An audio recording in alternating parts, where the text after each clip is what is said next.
So this is a hydration bladder like you would have in your Camelback. See, it's open. So apparently my cameraman has nerves of steel, but this will completely self-close, which is insane because if you manually close most hydration bladders, like they still leak everywhere because you didn't zip the thing all the way or you didn't get the cover on. So here, if we pull down, it opens, then you pull this and you can see there's a nice little rubber seal here. A whole bunch of magnets, 52 magnets, snap it shut, and then this thing flips down and automatically latches to hold it all together. So you can throw this on the ground, you can slap it around. The only reason there is water here is because I actually poured some out of the bladder before as a demonstration. This is one of quite a few products that I found at Sea Otter Classic. The expo is huge, there are hundreds of companies there. I tried to find the weirdest stuff. This thing is pretty weird and actually pretty dang useful. So first, a little context. If you have a Camelback, Osprey, whatever it is, you have this little bladder in there, and you can see there's a zipper on the top. Very, very hard to pull, and then actually just a few weeks ago, I didn't pull mine completely shut, and it leaked all over the floor of my car. The entire pack was soaked. This is gonna be my new one. It's made by Fidlock. When I went over to their booth, I just straight up asked them, what's the weirdest thing you have? And he threw this at me. Wow. Now this does come with a hose. I'm not really crazy about the mouthpiece, but I can actually just plug my Camelback hose into here and it is completely compatible with it. And so that's what I'm gonna do. And like I said, you're gonna replace your bladder anyway after it gets grody, and so this is not like something that you have to buy additional. When your bladder gets old, you pick up one of these. I think they're $70. That's pretty steep for a bladder, but honestly with that feature, it just makes it so much easier and more enjoyable to use and more sure. Fidlock is pretty proven technology. They have lots of dry bags and things that I've tested and they're solid. And so I think this is gonna have less of a chance of leaking than others, but I have not long-term tested it. And so I can't say for sure. All I can say is this is my hydration bladder now. So this next product is a revolutionary pedal. Oh, wrong. Here it is. 8-degree pedals. These are pretty ridiculous. They're not new, they've been around for a little bit and I've had the opportunity to test them, but I never had because I thought they were kind of gimmicky, a little stupid. I didn't really see the value. And then I checked out their booth at Sea Otter and I actually went for a ride with them. I have some thoughts. Oh, that doesn't feel bad at all. Hold on a second. So first, I want to make sure everybody understands the concept of float. This is a Crank Brothers clipless pedal. That is to say, it clips in. You have a cleat on your shoe, and then you push down on it hard enough, and it's clipped in. You are now attached. Now, one of the advantages of pedals that clip in is they can actually rotate a little bit without unclipping. There's a little bit of float, and that's something you can adjust. Now, the advantage of float is that when you're clipped in, if your foot's just locked into place, you're sort of fighting the pedal, and that also happens on flat pedals. Right, the sole of your shoe is on those pins, and it is just locked into place. And actually, that's why I sometimes struggle with the decision to use flat platform pedals or clipless pedals, is I really like the feeling of float. But at the end of the day, I end up preferring flat pedals even though they're not completely ideal. Enter the 8-degree pedal. It has 8 degrees of float. So it is a flat pedal that has float. It moves just a little bit like this, and actually you can see the hardware inside that makes it do so. At their booth at Sea Otter, they had a live display that actually showed the pedal in action, and I'm thinking those are a lot of internals that could give me reliability problems. Is it gonna feel weird? When I took these for a ride, I thought it was gonna feel one of two ways. Way one would be that it feels like it's broken. I just feel my pedal moving in ways that it shouldn't move. Way two is that I wasn't gonna really notice a difference. Neither was true. I loved these pedals, and actually I'm going to continue riding with them.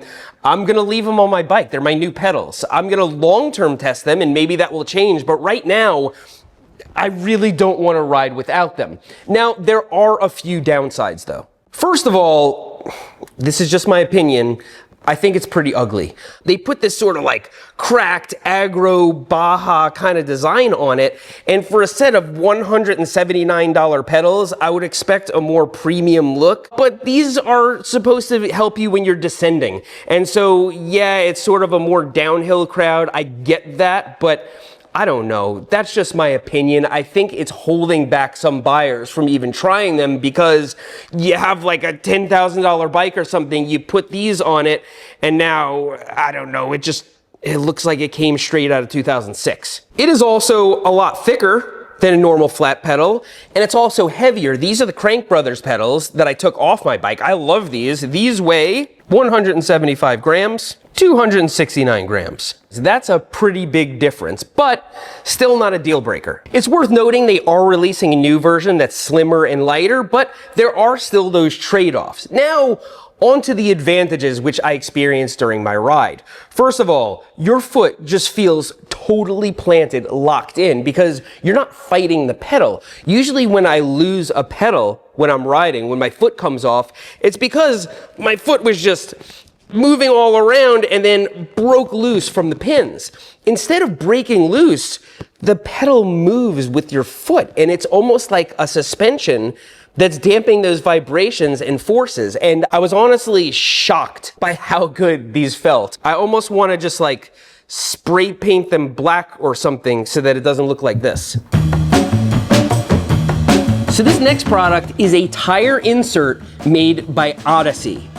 Odyssey, the BMX company, the company that made my BMX pedals when I rode street as a teenager. I can't even believe they still exist. Not only did they exist, they were in the mainstream cycling news after Roubaix, which is like a road race on cobblestones. So first of all, Odyssey Optis is an inflatable tire insert that has 2 valves on it, and I'll explain in a moment what these do. It's pretty ingenious. The entire Trek team at Roubaix was running these inserts. That's a road race, but it's brutal. Every year there are flat tires. This year, it was like the flat tire apocalypse. Everybody was getting flats. And one of Trek's racers flatted really early on, and he just rode on the insert. He rode on a flat tire, and he still got 7th place. So these are pretty proven, but run flat is not the only advantage of an insert. For those of you who don't know what an insert is, it's just like Cushcore or Vittoria airliners. It's this big heavy piece of foam that you install on your rim, then you install your tire over that, and it offers flat protection and also volume reduction, very much like your suspension fork, which has air in it. You can put tokens in it to change the way it feels. You can think of a tire like a pneumatic air spring. So if you reduce the volume of air in the tire by putting something else inside of it to take up space, the tire ends up feeling completely different. You run low tire pressure, it feels super supple and soft, and then when you push into it, it firms up. It's like magic. And so a lot of people swear by inserts, and I actually love the way they feel, but I don't run Cushcore or any of those other inserts because they're just too heavy and they're too big of a pain. This is supposedly a lot easier to install, and it takes care of the weight problem. This weighs 100 grams. That's within the realm. But why does this have 2 valves? Well, this goes through your rim and then 2 valves stick out. It looks crazy. This one is to fill up your tire, and this one is to fill up the insert. And you can actually run different tire pressure in each one. Now these are $89.99 per insert, which sounds pricey, but it's within the realm for inserts. And if you blow this out somehow, you can replace it for $40 and use the same valve. So this actually has interchangeable parts. That's really cool that Odyssey did that instead of just robbing people blind every time they lost an insert. You can actually remove this thing from here by pushing on it and pulling it out. You see there's this little hose over here, and then you can just put this valve stem back into your new insert. I mean, it's pretty ingenious. If you note, I am part owner of a valve company. I can actually unscrew this Presta valve core, and put a Clik core in it, no problem. I see these taking a huge part of the insert market because of the weight. That's what's holding me back. That's what's holding a lot of people back from inserts. But Optis adds the additional benefit of run flat protection. If you are running flat tires on a standard foam insert, that is not going to feel very good. This is like having another little tire inside your tire. Great to see, honestly. The next product, the Redshift Mousetrap. This is so simple that you think, why didn't I think of that? There are sort of other products like it out there, but honestly, this is the best one I've seen. It takes an SPD pedal and turns it into a flat pedal. And they're gonna make versions for all different types of pedals, but I have the SPD ones right here. See, it's this flat piece of plastic and it has this little latch over here. Both of them fit together with magnets perfectly for easy storage. You can throw it in your back pocket. Now, the key is, it's not actually raising the profile of the pedal. If you look at it right here, the actual SPD cleat is almost level with the surface of the pedal. So they're super low profile, super grippy, and they don't weigh that much. That's one hang up I have with clipless pedals. If it's a bike I use a lot, maybe I go on a ride and then later I want to do something casual. And so not only am I changing my shoes, but now I'm also changing the pedal. And so I just put flat pedals on all my bikes. But this is pretty cool. Now, of course, when the pedal is just sitting there, it flops down like this. And so you have to take your foot and kind of flip it back up. But that's normal. They do make SPD pedals that are two-sided. I've never found one that I really like. So this lets you use an uncompromised clipless pedal and then have this piece on here. Now, these are kind of pricey. They're 60 bucks for a pair.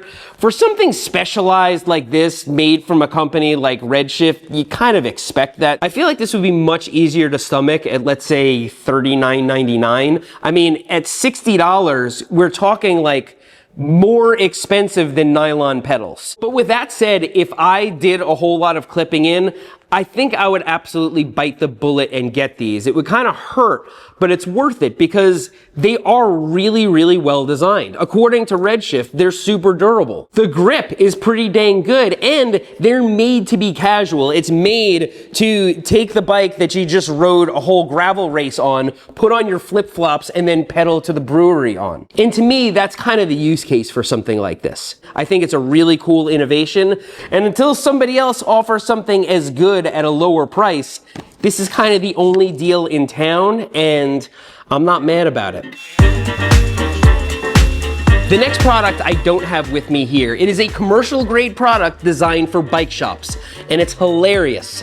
Hilariously useful. It is the Park Tool ASF1. I told Truman at Park Tool that they got the model number wrong. It should have been MBS1, Mutant Bike Stand. Okay, all these new e-bikes, like the Teenage Mutant Bikeway Marauders and the Bronco bike and all these crazy mutant e-bikes, bike shops are going crazy trying to figure out how to work on these. They're like laying them on their side, or one employee is like holding it up while the other one pulls the fork. You can't put the freaking things in a bike stand because they're mutated. It's like they have radiation poisoning. So these bike shops are calling up Park Tool like, you guys have to make something for this. You gotta help us. What are we gonna do? So they did. They made an attachment for the PRS family of bike stands that has these two arms that are out like a forklift, but they can move like this, and you can just find a place to wedge it under the bike to pick it up. So when I saw this thing, I'm like, that's brilliant.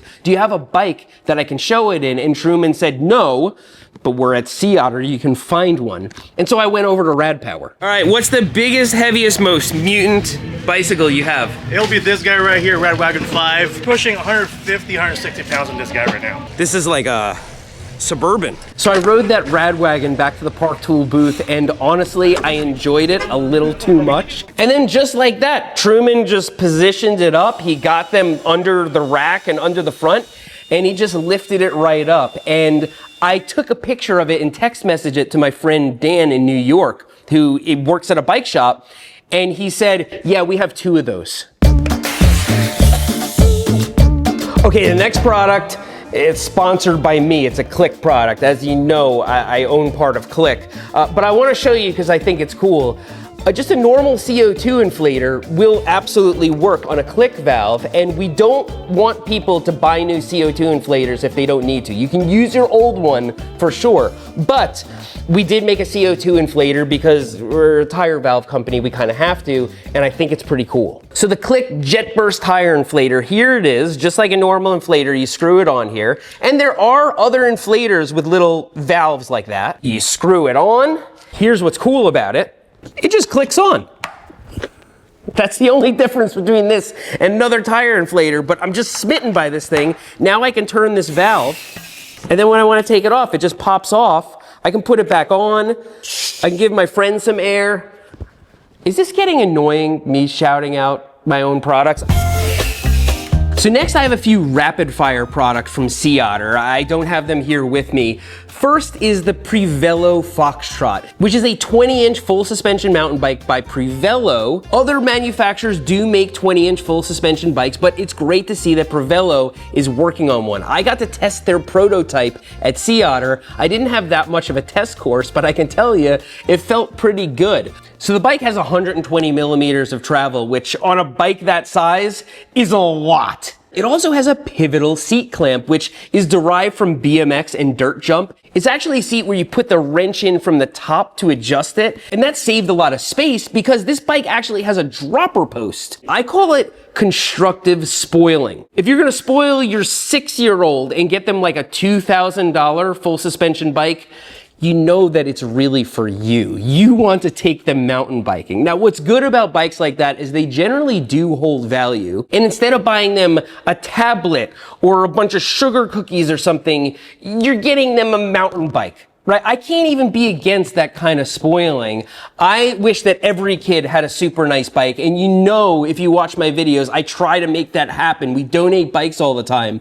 But if you have the means to get your kid a nice mountain bike, don't regret that purchase. Don't feel guilty about it, even if your kid doesn't deserve it.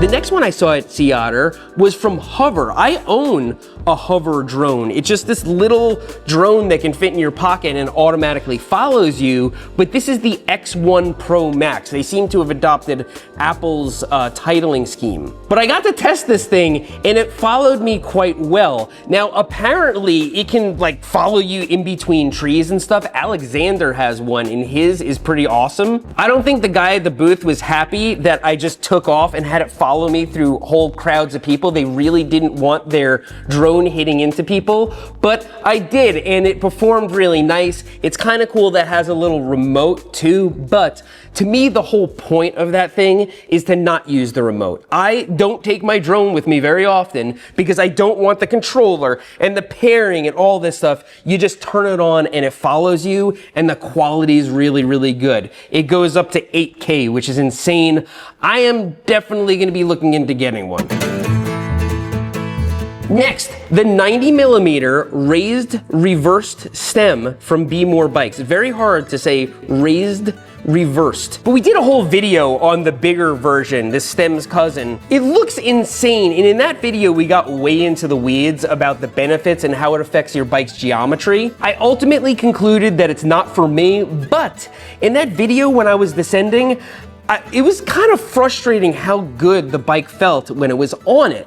This dials that back just a little bit because it's 90 millimeters. It's not rising your handlebars way up. It's worth noting, I have seen a lot of people, like a surprising amount of people, running these things in their bikes out in the wild. And so it turns out there are a lot of geometry dorks out there who know what they like, and this thing solves the problem for them. So if you're really interested in getting into the weeds, you can watch that old video I made, but that stem was a little too much for some people, and so it's cool to see that there's another option that dials it back just a little bit. Now I saw another booth at Sea Otter, Retire, custom rubber-free tires. So these tires don't have any rubber in them. They're actually made of TPU, and they feel quite good given that they don't have any rubber in them. So the big benefit to these that they mention is that they're environmentally friendly, but to me, that's not really gonna get that many people on board. The other benefits are what I found most interesting. First of all, the weight of the tire is actually lower for the same strength of an equivalent rubber tire, and so that's pretty cool. They're actually lighter and thinner, but most importantly, they make custom ones really quickly. So basically they have this process where they 3D print a tread, and then once you approve the tread, they can have a prototype to you within 24 hours, which is insane because for a rubber tire, it takes a long time to get a prototype. This helps companies rapidly prototype. At the moment, they're only on kids' bikes. That's a huge disadvantage. I'm gonna explain to you why. If you have an adult heavy rider skidding, the heat that builds up in the tire when you're skidding is actually enough to melt a TPU tire. And so they haven't gotten the heat resistant quite right. Now, if you leave one of those tires out in the sun in Arizona, it's gonna be just fine. But apparently a heavier rider skidding on it is what generates enough heat to damage the thing. And so, yeah, at the moment, just kids' bike tires, but as you know, that's something I'm passionate about. And it's cool that these smaller brands can actually prototype their own tire in a faster and more cost-effective way. I like to see that. Now this next one is interesting. I spoke to so many of you guys at Sea Otter, and one individual, Brendan, I was talking to for probably about 15 or 20 minutes, and then he just pulled this thing out of his pocket. It's something that he made, and we're gonna install it on this here helmet right now. So what this is a bicycle mirror that he 3D printed and made with stuff from like Hobby Lobby or something, and it actually looks pretty well designed. You put it on the visor of your helmet. It's for mountain biking so that maybe you can see if there's a bear chasing you. Let's see if we put this in the right place. Let's see if this actually works. Should I have put this on this side of my helmet? You're riding on like the right side of the road. Yeah, I'm dumb. Let's see here. Surprisingly, I can totally see what's behind me. I just glance up there. It's just so cool that 3D printing has allowed just individuals to make stuff like this and then just whip it out of their pocket at Sea Otter and show me. So cool. Seems to stay put. Speaking of Sea Otter, I didn't go for 2 years because I'm in the toddler cave, but it was just nice to get out there and talk to all of you guys again. I feel like I reconnected with much of my audience. So many of you came by the Clik booth to see me, and just everybody's mood was good. For such a terrible year in the bike industry, when so many people have lost their jobs and we've seen companies basically go out of business, it was so good to see everybody together and everybody in a good mood. It was super cool. Lots of weird, awesome products. Thanks for checking some of them out with me today. I'll see you next time.